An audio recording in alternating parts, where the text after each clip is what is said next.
आई भैया हम गायक लालू नदान यादव रउआ सबके गोर छू के प्रणाम करतनी। और आज गरिमा रिकॉर्डिंग स्टूडियो 2 में हमने के वापी में जौन खुलल बा गरिमा रिकॉर्डिंग स्टूडियो, वही में आज रिकॉर्डिंग होता भैया। ये हमार सरका बड़ा लाइव में चैता लेके आयल बानी और हमार निर्माता बानी नितेश जी, निराला जी बानी और बहुत अच्छा प्यार दुलार यहाँ के संगीतकार भी बानी, उन्हें कहीं बनाओ तनी। आ देखी कैसे भाव में आजकल के मेहरारू अपना मर्द के फोन लगाए क्या कहता रही, जाके तू बसल बड़ा, जाके तू बसल बड़ा गुजरात वापी कटनी बाय भी बाकी, कटनी बाय भी बाकी चैत में गेहूं के काटी, कटनी बाय भी बाकी चैत में गेहूं के काटी।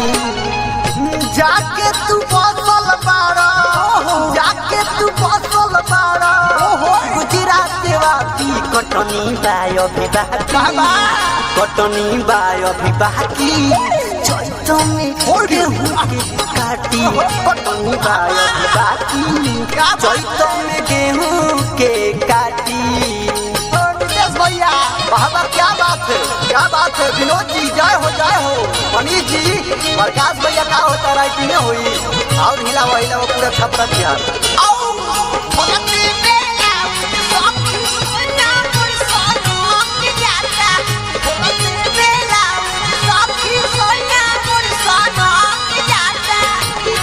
म्यूजिक बाय नितेश निराला। कटनी बाय बाकी चैत में गेहूं के काटी, सब कर भइल कटनी होता रे दौरी बाबा, बोला एगो राजा के तना बिट करी औरी,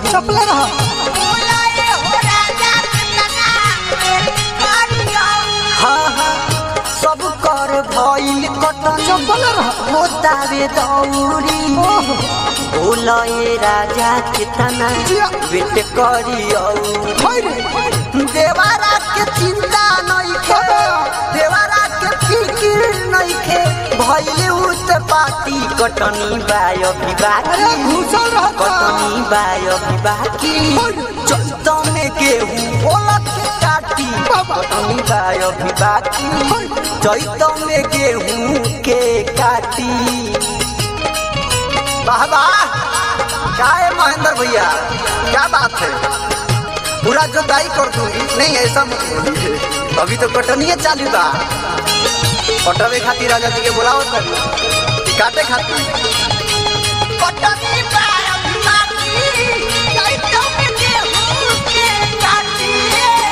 भइली रलतीसी गइल बाजार हो, नित्य से निराला जी घर हो।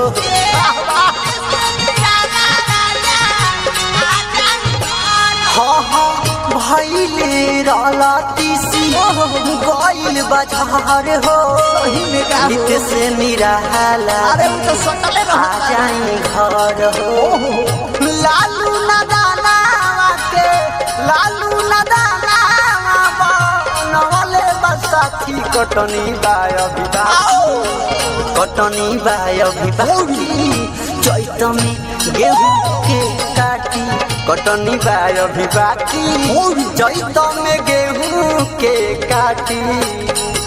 जाके तू बसल बड़ा, जाके तू बसल बड़ा गुजरात वापी कटनी बाय भी बाकी, कटनी बाय भी बाकी चैत में गेहूं के काटी, कटनी बाय भी बाकी चैत में गेहूं के काटी, कटनी बाय भी बाकी चैत में गेहूं के काटी, कटनी बाय भी बाकी चैत में गेहूं के काटी। गरिमा रिकॉर्डिंग स्टूडियो बोईसर।